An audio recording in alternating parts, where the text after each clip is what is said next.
আপনার জন্য আজকে দুটি প্রশ্ন থাকবে। উত্তর দিতে পারলে আপনার জন্য আকর্ষণীয় কিছু পুরস্কার রয়েছে। 1 নম্বর প্রশ্ন, প্রসিদ্ধ আসমানি কিতাব কতখানা?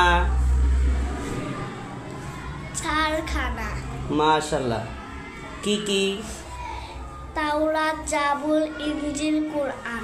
মাশাআল্লাহ। 2 নম্বর প্রশ্ন, কোন কিতাব কোন নবীর উপরে নাজিল হয়েছে? কুরআন হযরত মুহাম্মদ সাল্লাল্লাহু আলাইহি ওয়াসাল্লাম এর উপর নাজিল হয়েছে। তাওরাত হযরত মুসা আলাইহিস সালাম এর উপর নাজিল হয়েছে। ইনজিল হযরত ঈসা আলাইহিস সালাম এর উপর নাজিল হয়েছে। জাবুর হযরত দাউদ আলাইহিস সালাম এর উপর নাজিল হয়েছে। মাশাআল্লাহ।